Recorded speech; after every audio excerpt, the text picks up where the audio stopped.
So good evening, sir. Good evening. Yes, sir. How are you doing, sir? Well, I'm fine. So quickly, not to waste too much of our time, we all know the current thing that is happening in the country now, which is the Edo State election, and going by the results, which it's still like surprising everybody how APC won the election. What else can you say about it? Okay. From the angle you are coming, I would simply say for a layman on the street who is not so familiar with politics, that is the way to think. Probably because of the economic hardship prevalent in the country, people are not satisfied with the government, and as a result, anybody the party presents will not be acceptable. But that is not politics. That's the way we are looking at, because there are a lot of factors that determine what the result of an election can be. Come to think of it, the situation is not the same. The character of the governorship candidate in a particular state the success of that candidate will be determined by the kind of disposure people have for him. So in the case of Edo State, don't let us even waste our time. The sitting governor made it very easy for APC.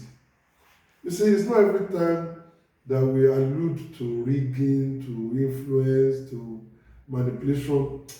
Sometimes when we say something too often, it loses value. And even your listener will begin to doubt you. Let us, sing some other, song. It's not every time that you think it is easy that I know people want a Labour Party or a PDP and APC will just no. It's because look at the character of the governor. With due respect, Your Excellency, he didn't do well. How can a governor going towards an election be quarreling, fighting, having bickering with all the strata of society? Is it the religious, the traditional, the political, even those who had at one time or the other helped him to attain the level that he had achieved today? He hasn't been nice to all of them. And what does it cause them to gang up against him? What does it cause them to gang up against him? Look at the way he treated his deputy. Even those who will not like the man will have pity for him, including myself. Look at the way you rubbish a deputy governor of a state with whom you run on the same ballot, that you have a joint ticket, people voted for both of you. Look at the way you rubbish the man. The governor presented himself or portrayed himself like a very heartless, character. That's the way I see it. And people will always pay you back. Don't think that they are foolish. They will always pay you back. So I think there's no issue of rigging in the election. A lot of political pundits are not surprised by the result. We saw it coming. In Edo State, the weight of their traditional ruler, especially in the Benin. And Benin is the major stronghold of that state. And the respect, the reverence they have for their king. I wouldn't say Obaseki was in good stead. In his good book prior to the election. So, and they're talking about godfatherism. I think we need to be careful here. Godfather, it is easy for us to. Why do you approach them? Why do you approach? We may have our reservation about godfatherism because it can actually have its bad sides as well as its good sides. But Obaseki, I put it to you that you are calling guilty. If godfatherism is not supposed to exist in our politics, why do you want to install somebody? Why did you not allow the party to present a candidate of their choice?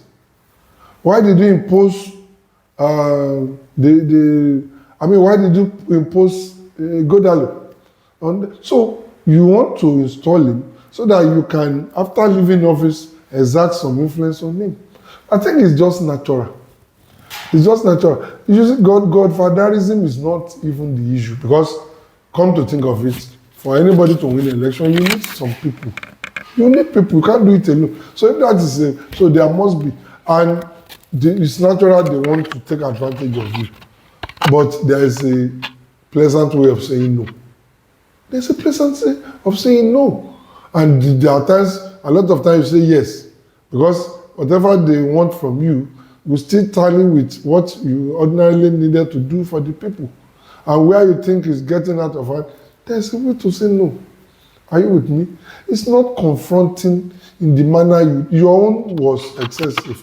This kind of problem, Godfather and their installed candidates, yes, it's not unusual, but your own is excessive. It's excessive. You rule like God. You call the shots, and then nobody can even call you to order. That is not too good, because you are not supposed to be perfect. So to that extent, you must make mistakes, but your mistake will not show. If at every point you make mistake, people call you to order and you listen to them. It doesn't make you a fool. So anyway, ladies and gentlemen, the Edo election is free and fair and reflective of the wishes of the people of Edo State. And before I round up, listen to the candidate of Labour, Olumide Akpata. I was shocked because I learned he is a graduate or even a lawyer, if I'm not mistaken. And he could make this kind of statement that despite being on number 3 on the ballot, he said he won the election. And why? Because at one time, Rufai Husseini of Arise TV and one blogger, Tunde Ednut, they have conducted a poll that gave the victory to him. That scored something percent, and so he won the election. So all it needed for people to win the election now is just for Rufai to conduct a poll and declare the person a winner, and then automatically the person. Can you see the folly at which we have taken our politics? How long are we going to be feeding our people with this? For once, let us be serious. That election was free and fair. He played to the gallery. He helped APC to win, and kudos or congratulations to APC. Whichever way victory comes, it has to be celebrated. And I say congratulations to APC.